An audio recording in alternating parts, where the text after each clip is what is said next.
Alright, welcome back. Hope everyone's having a lovely day, a lovely night wherever you're from. And real quick, before we get started, as always, I want to give a lovely shout out to the channel members on this channel. So thank you so much to these lovely commanders here that you see on screen. Thank you guys so much for your guys' constant generosity and support to me as always. It really means a lot to me, so thank you guys so much. And if you guys are actually interested in becoming a lovely commander yourself, if you are interested in any of these cute and lovely emotes, loyalty crown badges, you want a special role in the Discord, make sure to join the Discord. But as always, if you do so, thank you so much. Just remember, that's not the only way that you can support me. Just watching the content like you are right now is truly the best way. Liking, subscribing, and commenting. Everything really does help, so thank you guys so much. And for today's video, with the launch of Chaos Zero Nightmare just right around the corner, we already got the pre-registration timing and the launch timing. But that being said, this is not a sponsored video, by the way. Just talking about a game that I am excited for. That being said, there is going to be a Japanese livestream very soon that I do want to cover some highlights maybe. But before that, I want to talk about a few things that you might want to know before the launch of the game that's kind of important. I want to talk about the issue with the tier lists right now, so you can just be wary of them. Talk about re-rolling. Also, talk about the gacha right now, so you can get an idea of what it's going to be. But my worries are mostly with the income, especially with Stella Sora right now. Seeing so many drama stuff right now with it, because the pricing and the income is crazy. So, I already know Smilegate is already kind of iffy, so we'll have to see how that goes. So I'm a little bit anxious, but I am excited. But timestamps wherever you want to go down below. That being said, when I'm talking about the tier list right now, it's kind of complicated. This is like a different situation than a lot of other gacha games. And that's because we really only had one closed beta test for Chaos Zero Nightmare. And with this closed beta test, it was very limited. There were a lot of modes that were locked out to us, so we couldn't really experience endgame and see the potential of characters. And there were also systems like gear that were locked out as well. So we can't really know how they will affect characters like stats and bonuses. So that's something that we really need to keep in mind. But also with the dev commentary video that they released about like almost 3 weeks ago, they talked about how they are reworking characters, and with the newest videos that they are releasing, they are showing some of those tweak changes. So there are basically going to be post-launch hit patch notes. So right now we really don't know how it's going to affect characters, because there were some black sheeps in that game where they were really great.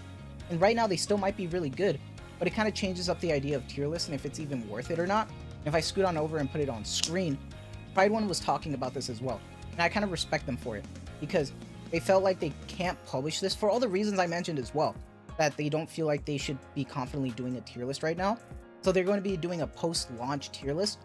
But they did start talking about all the characters and stuff, so if you want to get an idea for them, they broke it down perfectly. Now for me, I'm not going to be breaking it down so much because I really only got involved with a few characters. Specifically, I pulled Kairon, Philippe, Rin, and Mei Lin. And they were really great characters. I know a lot of people love Rin. For me, waifu-wise and even probably meta-wise, Philippe was my favorite. And so it was just perfect that I really love how she looks, because she was also really strong. So then, if there is no tier list right now, how does rerolling work? Well, you can reroll because it's actually easy, because there is like a guest account, so you can just delete your stuff instantly. So if you get all the way to the beginner banner, you don't get what you want from that, then you can just delete it and start again. But you need to keep in mind that this is going to take 15 to 20 minutes. It takes a while, and there's no skip button. There is a fast forward, but there is no skip. And I remember playing the CBT, and it was a very long introduction. And also, when we're talking about the polls right now, it's kind of iffy because we only know pre-registration gave us the 20. We don't know if, what the launch celebration is going to be. Anything better than Stella Sora at this point is kind of crazy though, because that was wild. But right now, when it comes to rerolling, it's honestly up to you. I don't know if I'm going to reroll or not personally. It really depends on what I get, like for the first character, because I feel like it takes a long time and it's not worth it. I feel like that honestly takes me out of the game. But also, I don't want to fall behind compared to everyone also pushing on day one as well, because I want to progress through my account and play everything I can. So it's almost like a 50-50 if I want to go or not. So completely up to you, but there are some reroll targets right now. Based on that old tier list, the idea right now is that Khalid and Mei Lin are going to be your top dogs to go for, which I completely agree for. They were so good. Honestly, Khalid was one of my favorite characters with the AoE and the shielding. Mei Lin was just great at what she was doing because of the self buffs that she had. Now, I can't really speak for a lot of the other characters in this reroll value. However, Kairon had a lot of AoE as well that I thought was great. But obviously a husbando character, not everyone wants to pull for them. So you pull for what you want. I know a lot of people are a big fan of Rin, and Rin was also great as well. So I feel like at this point, reroll for what you want. Maybe don't even reroll.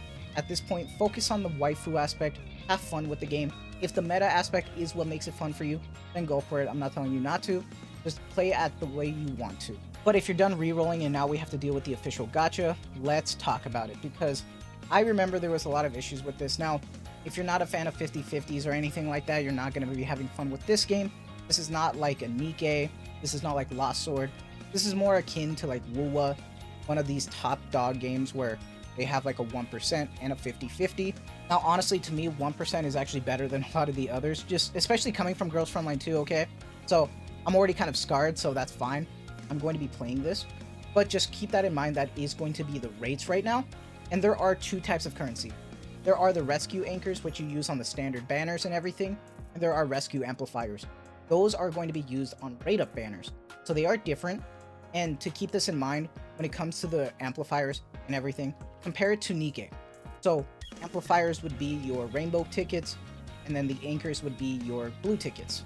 Now, as always with these type of gachas, there is going to be a beginner banner, and with the beginner banner, after you get 50 pulls, you are guaranteed to get a 5-star. It's also not affected if you actually get another 5-star early, and I remember I got lucky and I managed to pull one extra as well.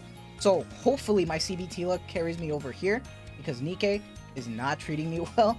But keep in mind, when you're pulling with this, you need 10 pulls in order to use one of these pulls here for the special beginner banner, but it's only going to cost you 8, so it's going to be reduced, so that's perfectly fine. Just keep that in mind that this is going to be a 1%, so hopefully before you get to that 5-star at 50 pulls, you get another one.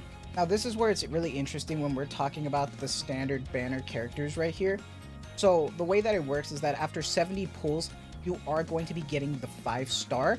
Now, because this is the standard, there's no form of 50/50 or anything. So after 70 pulls, you will get the 5-star.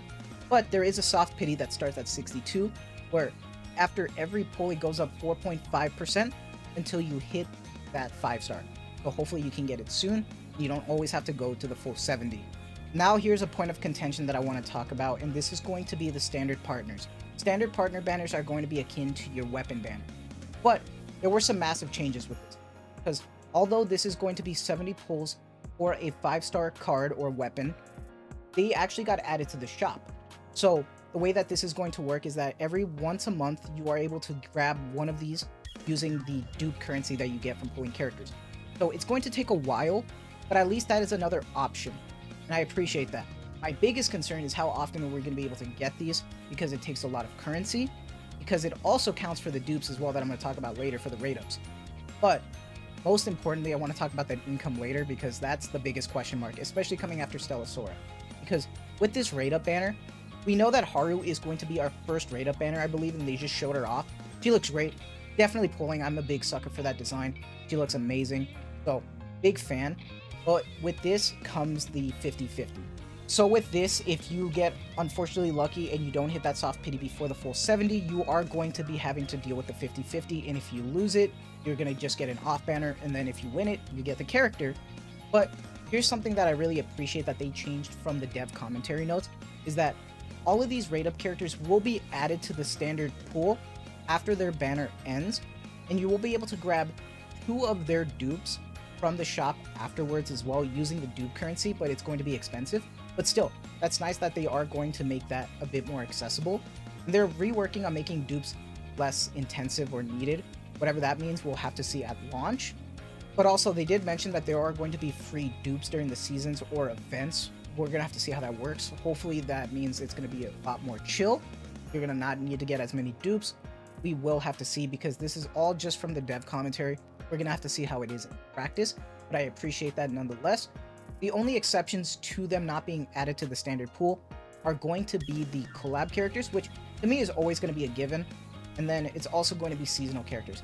Seasonal characters are where I have a big question mark, because it really depends on how often we get seasonal characters, how many at once. And as always, there is going to be the rate up partner banner, same thing as before, but my biggest question mark is going to be the prism module, because I didn't really get to experience this much, because we didn't get as much currency for this, because it only used these little cameras, these prism modules. to get the actual cosmetics for the characters, which was interesting because we didn't really get to use any of our currency for this. I only got maybe like a 4-star, which is nice. You actually get 4 stars from this while you're trying to get to the 5-star, because you use a lot of the 4 stars in this game, but don't really have a great idea of how they look because we don't know how much currency we're going to get for this prism module. And that's one of the biggest problems that I want to talk about right now that I hope they improve, was the income that you get from the game was tough. And especially after seeing the launch of Stellasora, how that's going, especially not only with the income, but the monetization, I'm hoping that this doesn't happen again, and I'm not going to have to make another drama video about it, because that's going to suck. Because I really want to enjoy this game, but at the same time, I'm not going to be a shill and just say it's perfect. I'm going to call out the game when I need to. But do let me know what your guys' thoughts are. What's your thoughts on everything right now? Are you excited? Are you cautious? What's your thoughts on it? I am excited. Hoping for good things from that dev livestream. Hopefully this is going to be a good launch. Hopefully this isn't another Stellasora. We're going to have to see. But this is going to be it for me. So I hope you guys have a lovely day, lovely night wherever you're from. And as always, thank you so much for the constant support. Take care and have a good one.